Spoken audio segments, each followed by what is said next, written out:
Assalamualaikum warahmatullahi wabarakatuh. Pada kesempatan ini saya akan menyampaikan materi mengenai masalah masa nifas dan menyusui. Masa nifas atau puerperium adalah periode yang dimulai setelah persalinan sampai 6 minggu pasca persalinan. Pada kondisi ini terjadi perubahan anatomi dan fisiologi yang mengembalikan fungsi rahim kembali ke normal. Jadi pembuluh darah uterus akan mengecil dan serviks dan segmen bawah rahim akan kembali normal kira-kira pada 1 minggu pasca persalinan. Terjadi involusi uterus atau dalam kembalinya uterus ke ukuran normal dengan sel miometrium dan jaringan ikat terutama. Saat pasca salin kira-kira tinggi uterus 2 jari di bawah pusat dan 2 hari pasca persalinan terus mengecil sampai kira-kira 2 minggu pasca persalinan uterus akan masuk ke rongga pelvis atau rongga panggul. Dan kira-kira 1 bulan pasca persalinan maka ukuran uterus sudah kembali ke normal.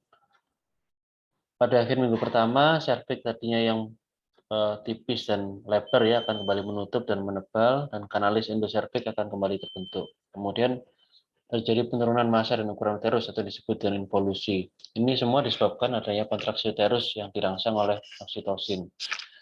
Ini akan menekan pembuluh darah sehingga terjadi darah iskemik sehingga sel akan kembali mengecil ya. Normalnya terjadi dalam 5 sampai 6 minggu.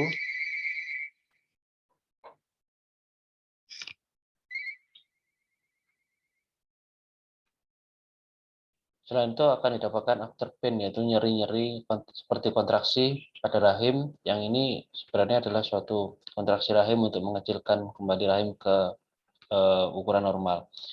Ini biasanya meningkat sesuai paritas dan akan memberat saat menyusui karena rangsangan dari hormon oksitosin. After pain ini adalah sesuatu yang normal yang tidak perlu dikhawatirkan karena ini memang adalah suatu proses untuk mengembalikan uterus ke ukuran yang semula ya. Ini kita bisa lihat bagaimana pada saat persalinan serviks terbuka lebar dan menipis, kemudian kira-kira 8 jam dia mulai menebal dan mengecil, kemudian terus lubangnya akan semakin mengecil dan memadat ya sampai kira-kira 3 bulan pasca persalinan kira-kira seperti ini ya. Jadi ini kondisi serviks pada ibu yang pernah melahirkan bervaginam seperti ini. Jadi membentuk seperti garis. Kalau normalnya kan dia berbentuk titik ya. Ini membentuk seperti garis horizontal yang menunjukkan bahwa dia pernah melahirkan normal. Kemudian terjadi juga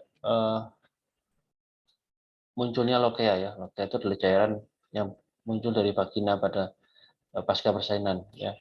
Ini atau vaginal discharge ini terdiri dari eritosit, desidua, epitelial, dan bakterial. Ada lokea rubra yang berwarna merah.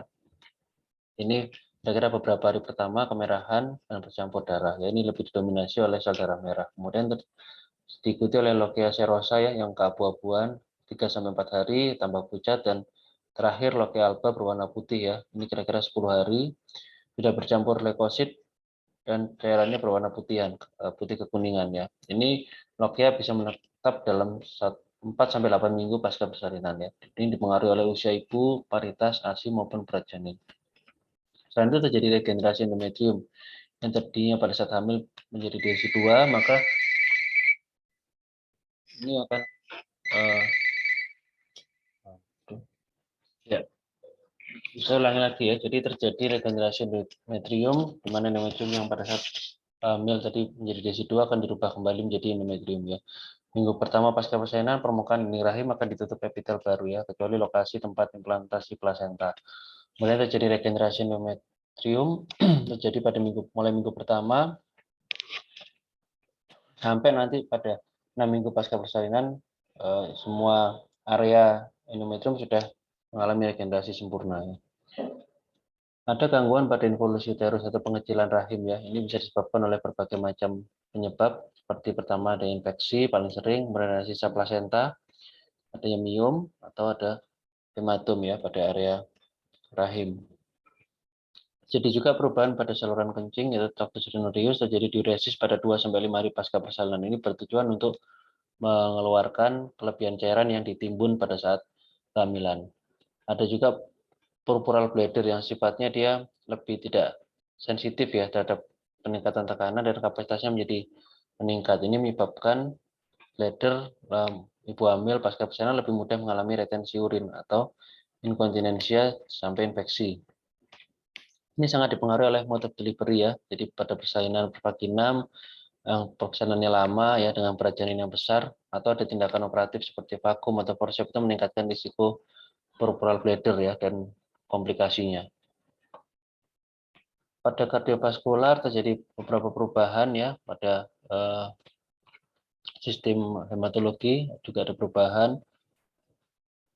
Volume darah akan meningkat pada 48 jam pasca persalinan lalu berangsur-angsur menurun ya sampai 2 minggu pasca persalinan. Curah jantung meningkat 80% setelah melahirkan. Jadi kira-kira pada 2 jam pertama itu sangat vital ya sampai 48 jam. Jadi justru pada setelah melahirkan curah jantung akan justru meningkat karena kembalinya cairan dari ekstravaskular masuk kembali ke intravaskular, dan ini bisa berbahaya pada ibu-ibu dengan penyakit jantung, di mana risiko gagal jantung atau risiko gagal jantung akan sangat meningkat ya karena peningkatan beban jantung yang sangat tinggi. Ini kalau kita lihat pada awal puerperium, maka tekanan darah akan kembali naik ya, mendekati nilai sebelum hamil. Jadi perubahan hormonal, beta HCG, estrogen, progesteron akan kembali normal dalam 1 minggu. Kemudian jika tidak menyusui, maka 40% ibu akan menstruasi dalam 6 minggu postpartum dan 80% dalam 12 minggu postpartum. Sehingga ini penting ketika ibu itu sudah menstruasi, maka dia sudah kembali subur ya dan bisa hamil lagi. Jika tidak menyusui, maka ibu akan kembali ovulasi dalam 4 minggu. Tapi jika ASI eksklusif ya, tanpa makanan pendamping lain, itu bisa kembali ovulasi atau menstruasi dalam 4-6 bulan. Sehingga ini disebut sebagai metode KB alami atau metode aminorelaktasi. Nah, payudara menghasilkan ASI pada 5 hari pertama itu kolostrum yang kaya akan imunoglobulin yang sangat dibutuhkan untuk pertahanan tubuh bayi dari infeksi. Kemudian ASI juga mengandung lemak, protein, karbohidrat, asam amino, IL-6, laktosa, dan vitaminnya. Ini zat-zat yang tidak banyak didapatkan pada susu formula atau susu yang artifisial ya. Nah, menyusui tadi sebagai KB alami ya, asalkan syaratnya dilakukan secara eksklusif ya. Kemudian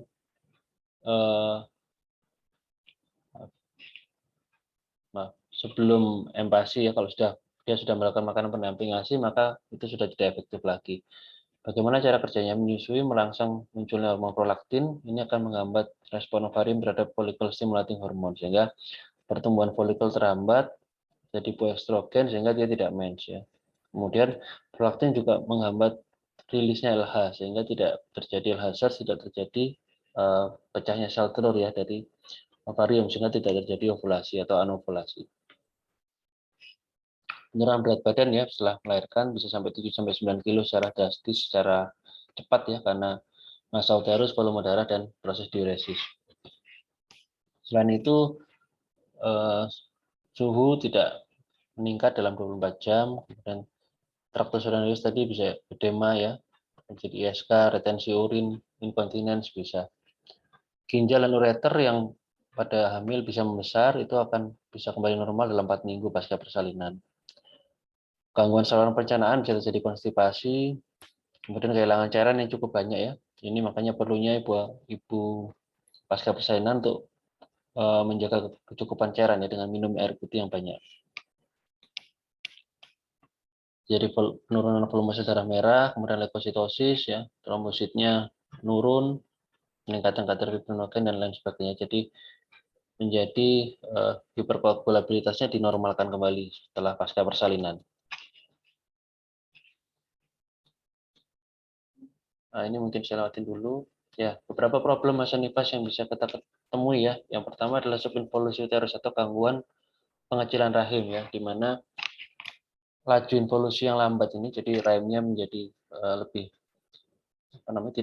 tidak mengecil secara normal ya, maka biasanya diikuti perubahan lokal yang tidak sesuai ya.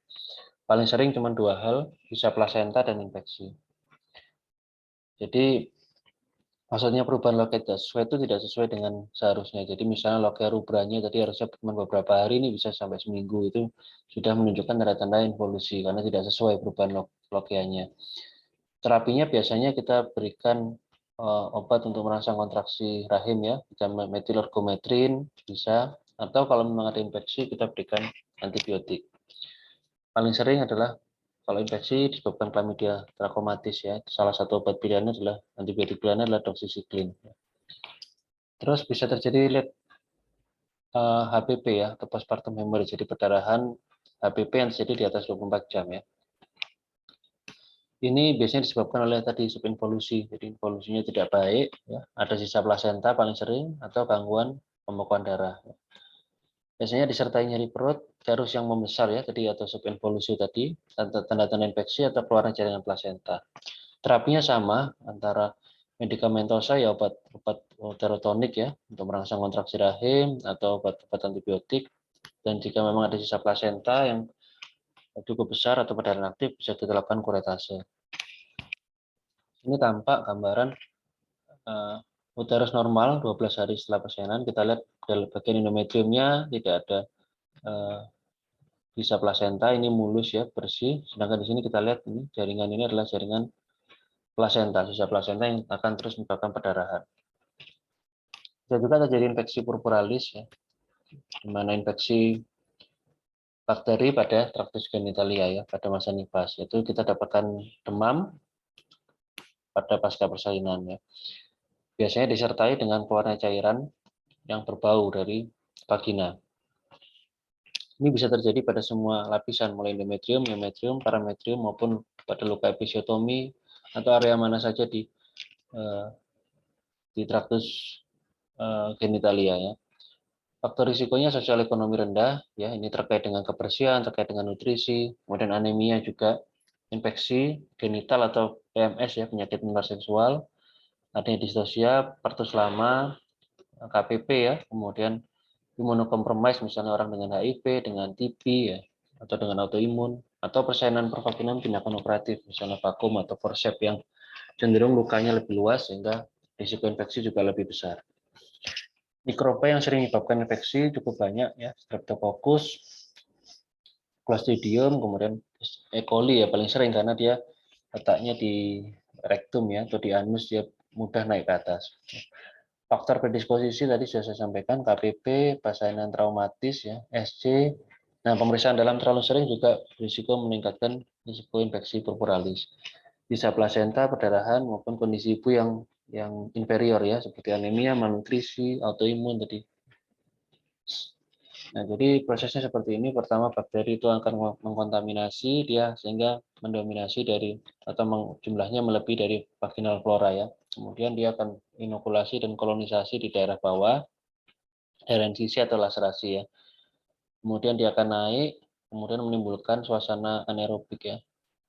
Sehingga ini terjadi proliferasi yang berlebihan sehingga terjadi akhirnya infeksi ya, patometritis.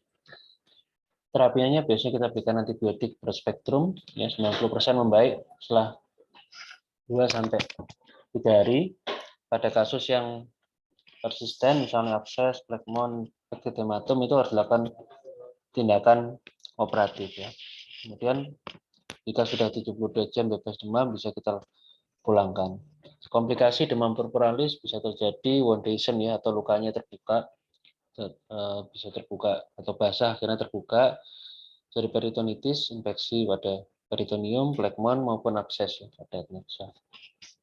Ini beberapa jenis antimikroba yang bisa diberikan.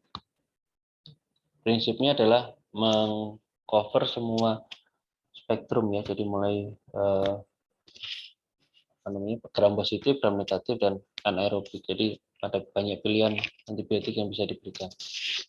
Retensi urin tadi sudah saya jelaskan, ini karena purpural bladder ya, jadi faktor predisposisinya cukup banyak, ada oksitosin, kemudian analgesik, laserasi, kateterisasi, persalinan lama ya, maupun persalinan vaginal dengan alat. Jadi cirinya adalah ibu tidak bisa berkemih dalam 4 jam ya, jika dalam 4 jam tidak bisa kencing dengan minum yang cukup, maka itu sudah tanda dari retensi urin.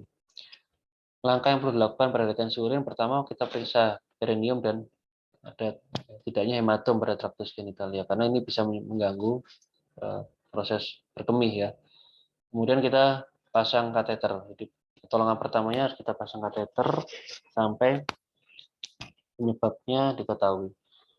Bila setelah kateter terpasang didapatkan 200 mili urin sisanya, maka kateter tetap dipasang. Jadi artinya ini masih fungsi pertemuannya belum baik. Bila sisa urin itu kurang dari 200, maka bisa dilepas untuk diobservasi lebih lanjut. Ini adalah algoritma yang bisa kita gunakan untuk penanganan retensi urin. Ya, kita pasang kateter, kita cek UL-nya, urin lengkap, kita kultur, kita berikan antibiotik, banyak minum prostaglandin ya, sehingga nanti kita lihat sisa urinnya berapa. Jika memang kurang dari 500 cc, kita bisa intermittent. Jadi intermittent itu kita buka tutup kateternya, nanti dilihat apakah dia bisa kencing spontan apa tidak ya.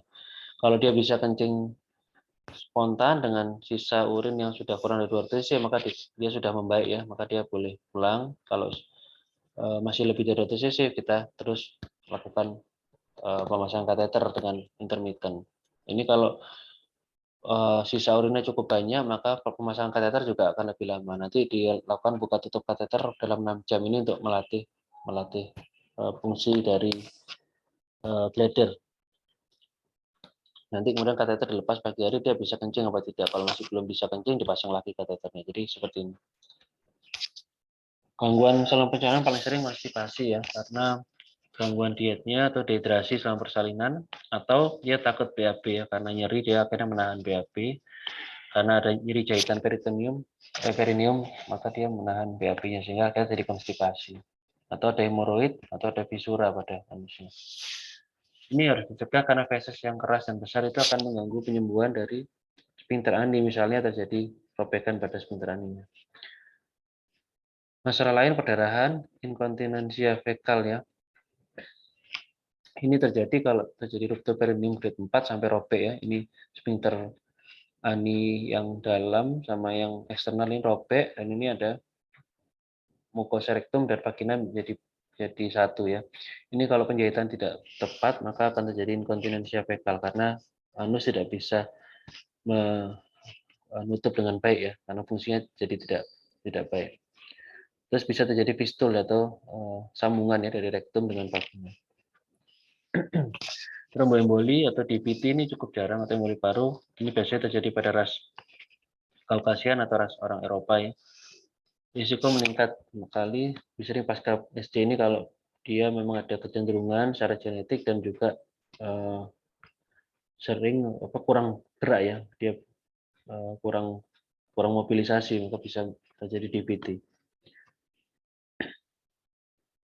Ya. Terjadi infeksi pada luka episiotomi juga bisa, ini 10 dalam 20.000 persainan ya.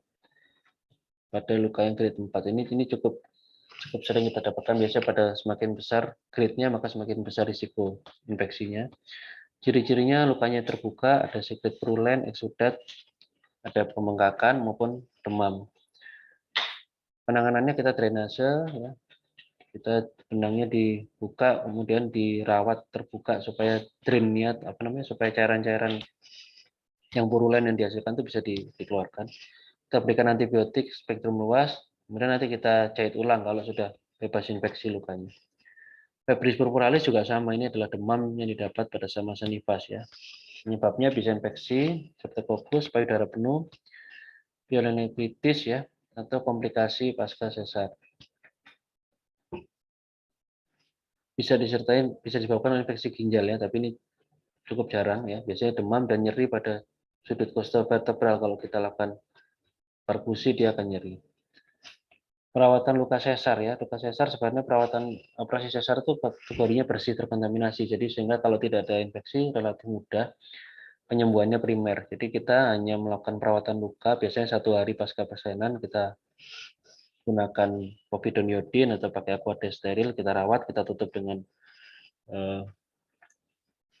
plaster ya, kemudian nanti dalam 1 minggu kontrol di poli, kita buka, biasanya sudah kering ya, kecuali ada infeksi luka operasi.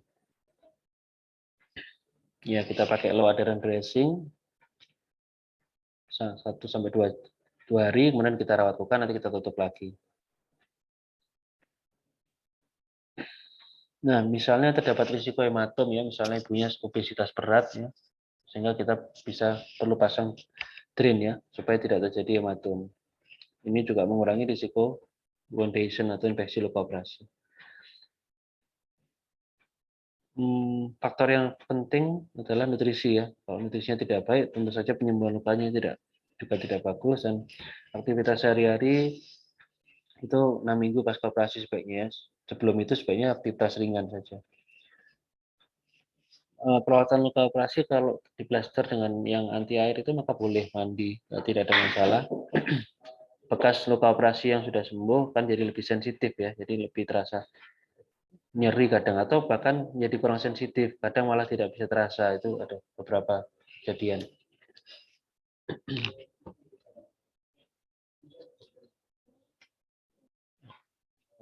Ya, kita lanjutkan yang berikutnya mengenai masalah-masalah untuk menyusui ya. Nah, menyusui itu membutuhkan perlekatan yang baik ya. Jadi artinya perlekatan itu adalah bagaimana mulut bayi menempel dengan payudara ibu ya. Ini adalah contoh pelekatan yang baik di mana mulut bayi sebagian besar akan menempel pada payudara ibu. Nah, cirinya adalah mulutnya terbuka lebar, ini dagunya menempel pada payudara, areolanya sebagian besar masuk. Kenapa harus masuk sampai areola? Karena di sinilah terdapat ductusnya ya. Tempat penyimpanan ASI itu di sini, di areola, bukan di putingnya. Sehingga dengan menekan pada areola, maka dia akan bisa menekan ductus sehingga ASI-nya bisa keluar. Kalau dia hanya masuk sampai puting saja, maka tidak akan bisa memompa ductusnya sehingga ASI-nya tidak keluar. Pada bayi ketika menyusui ada beberapa refleks ya, luting refleks. Jadi ketika payudara menyentuh bibir bayi, maka bayi akan buka mulut ya, meletakkan lidahnya ke bawah dan ke depan. Kemudian ada refleks menghisap, refleks menelan ya, kemudian gag refleks ya. Jadi, kemudian ya ini ada 4 refleks yang diperlukan untuk bayi itu bisa menyusui dengan baik. Ini tadi ya, mulai masuk, kemudian di puting refleks ya ditekan, kemudian didorong oleh lidah sampai ini diperas ya, ductusnya sampai ke dalam, kemudian ditelan. Ini adalah contoh yang tidak baik ya, bahwa mulut bayi hanya hanya masuk sampai puting saja, areolanya tidak masuk. Kemudian ada jarak antara dagu dengan payudara ibu, sehingga kebetulan di sini ductusnya tidak tertekan sehingga tidak bisa menghasilkan ASI.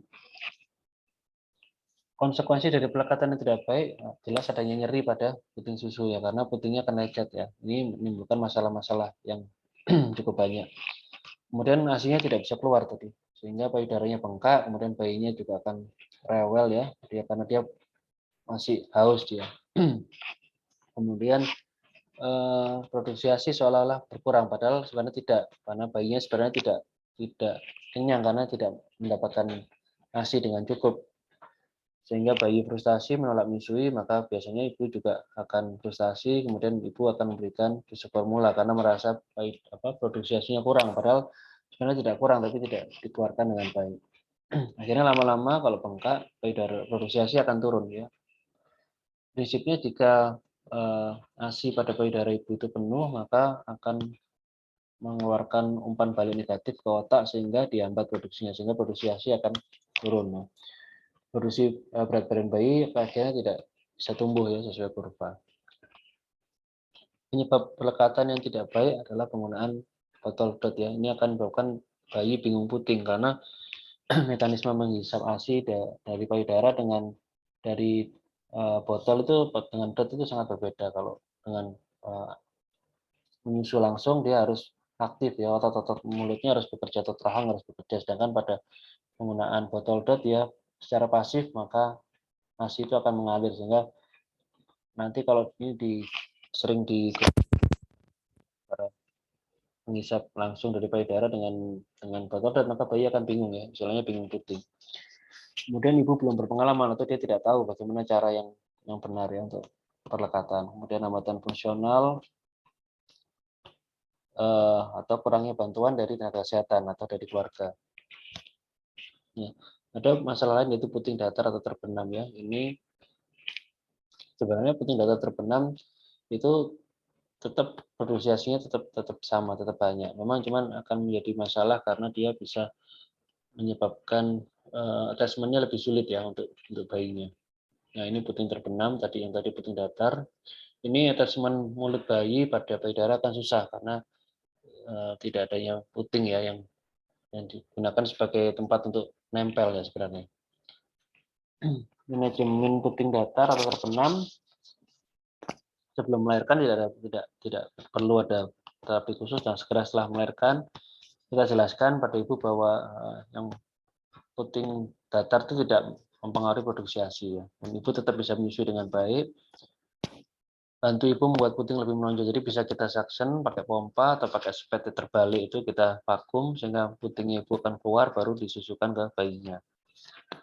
Kalau tetap nggak bisa, kita bisa mengajari ibu untuk memerah ASI ya, sambil ibunya belajar tadi untuk mengeluarkan putingnya sambil menyusui. Tapi sementara diperah kemudian diberikan ke bayi dengan cangkir ya, bukan dengan dot. Nah ini justru kebalikannya, yang terlalu besar putingnya sehingga dia akhirnya attachment-nya juga nggak bagus, hanya masuk pada putingnya. Kemudian kita harus bedakan payudara bengkak, mastitis, dan abses ya. Payudara penuh dan bengkak itu berbeda. Payudara penuh itu fisiologis, dengan bengkak itu sudah patologis ya. Kalau penuh itu terasa panas, berat, keras, tapi hasilnya mengalir dan tidak demam. Ini disebabkan karena tadi proses penyusunya tidak baik sehingga penuh, atau dia memang produksinya berlimpah. Kalau bengkak itu sudah patologis ya, sudah ada nyeri, sudah ada tanda-tanda radang ya, bengkak, payudaranya ketat ya, kemudian ASI-nya tidak mengalir dan ada demam. Bedakan ini yang penuh ya, masih mengalir. Kalau ini sudah bengkak, biasanya bengkak itu tersumbat ya, tidak bisa mengalir dan ada demam, ada keradangan. Di sini kita bisa lihat. Penyebab payudara bengkak, ASI-nya banyak, kemudian penundaan menyusui ya, tidak IMD, pelekatan nggak bagus, pengeluaran ASI-nya jarang-jarang menyusui dia, atau dibatasi hanya menyusuinya misalnya hanya 5 menit saja seperti itu. Jadi prinsipnya kan menyusui harus on demand ya, semau bayinya kapan saja dan sepuasnya bayi. Pencegahan payudara bengkak ya, IMD ya, inisiasi menyusui dini, kemudian belajar atau mengajari pasien bagaimana attachment, perlekatan atau posisi penyusui yang baik. Kemudian menyusui tadi on demand ya, semau bayi tanpa jadwal. Jadi tidak boleh dijadwal 3 kali sehari atau dijadwal sekali menyusui hanya 10 menit, itu tidak boleh, harus sampai bayinya puas. Penanganan payudara bengkak, jika bayi mampu menyusui maka susui sesering mungkin. Intinya adalah dikosongkan payudaranya ya. Jika belum bisa menyusui diperah ya. Kemudian kita bisa rangsang refleks oksitosin dengan pijat ya, pijat oksitosin itu ada, bisa dikompres air hangat. Nah setelah menyusui kita kompres air dingin ya untuk mendinginkannya. Dan tidak boleh malah diseratkan. Ketika diseratkan maka payudara bengkak ini akan makin parah nanti, biasanya menjadi abses. Ada beberapa web yang bisa diakses ya, tapi sekarang sih kita sudah tidak, kebanyakan ibu-ibu sudah tidak dengan tangan ya, tapi dengan pompa. Nah ini contoh sudah ada abses ya, merah, kemerahan, kemudian sudah ada cairan purulen ya atau pusnya. Gejala sumbatan, jadi ini prosesnya ya, dari saluran tersumbat terjadi stasis ya, kemudian jadi mastitis yang belum infeksi, akhirnya jadi mastitis, akhirnya jadi abses, itu prosesnya. Jadi gumpalan, nyeri, kemerahan lokal tanpa demam, tidak sakit, akhirnya berkembang menjadi ini ya, bengkak, nyeri, kemerahan, demam, dan sakit ya. Ini tanda-tanda keradangan. Penyebab mastitis dan saluran ASI tersumbat yaitu pengosongan payudara jarang ya, atau menyusui sebentar-sebentar. Jadi selalu di payudara selalu penuh ya, tidak dikosongkan, itu bisa. Sebabnya macam-macam. Ibu sibuk, bayi tidur, perubahan rutinitas, ibu stres, atau pengosongan payudara kurang sempurna ya. Tadi misalnya tekniknya nggak bagus, nggak tepat, ada tekanan dari pakaian yang terlalu ketat juga bisa mengurangi produksi. Ada kerusakan jaringan payudara, ini jarang, atau puting lecet ya, itu bisa menyebabkan mastitis. Tata laksana sama, prinsipnya semua diperbaiki pengosongannya. Kita perbaiki pelekatannya, kemudian kalau ada tekanan pakaian, pakai pakaian yang longgar. Jadi kita perbaiki, kita bantu pengosongan payudara dengan diperah juga dengan tangan, dengan pompa, dan disusui ya. Bila tidak ada perbaikan, ada tanda-tanda infeksi, kita berikan antibiotik ya, yang aman untuk menyusui, kemudian anti nyeri dan bed rest. Sarannya susui sesering mungkin ya, kemudian kita lakukan pijat oksitosin atau pijat lembut ke arah puting itu untuk mengeluarkan sumbatannya, dan dikompres hangat. abses itu sudah terbentuk pus ya atau nanah ya pada payudara. Ini payudara bengkak, nyeri, ada cairan pus ya. Kalau ada abses memang harus diinsisi dan kita drainase, kita keluarkan pusnya. Jika biasanya ibu akan kesakitan ya, maka lebih baik diperah ya. Diperah dulu sambil tetap dikosongkan payudaranya. Nanti jika sudah sembuh baru disusui secara langsung. Jadi abses ini terjadi karena mastitis yang tidak dikelola dengan baik ya. Jadi kalau misalnya ada mastitis, kita bisa tangani segera, maka bisa mencegah jadi abses. Infeksi jamur pada bayi juga bisa. Ini bisa pada payudara ibu juga. Jadi puting terasa gatal, panas, dan nyeri ya. Atau puting juga kemerahan ya. Ini perlu kita lakukan penanganan dengan pengobatan anti jamur ya. Ini kelihatan ya, kemerahan, ada area yang khas ini untuk gambaran jamur. Tata laksananya bisa kita berikan salep ya pada mulut bayi atau krim di puting ibu ya. Ini salep anti jamur ya. Kemudian nanti stop penggunaan pengpret atau puting, pelindung puting. Kemudian tata laksana puting nyeri, kita cek pelekatannya. Biasanya karena pelekatannya nggak baik, periksa payudaranya, kemudian cek bayi apakah ada jamur atau tongtai.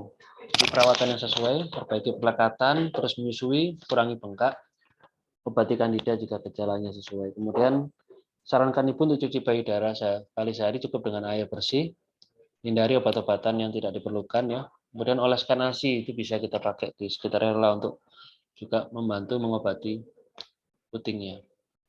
Ini yang terakhir adalah tongtai ya. Jadi adanya jaringan ikat yang menempel dari dasar rongga mulut ke lidah, ini akan menghambat lidah bayi menjulur sehingga ini bisa menyebabkan gangguan menyusui. Ini penanganannya dengan frenulektomi, dilakukan pemotongan ya, penguntingan dari tongtai tersebut. Demikian yang bisa saya sampaikan pada kesempatan kali ini. Kita lanjutkan dengan diskusi.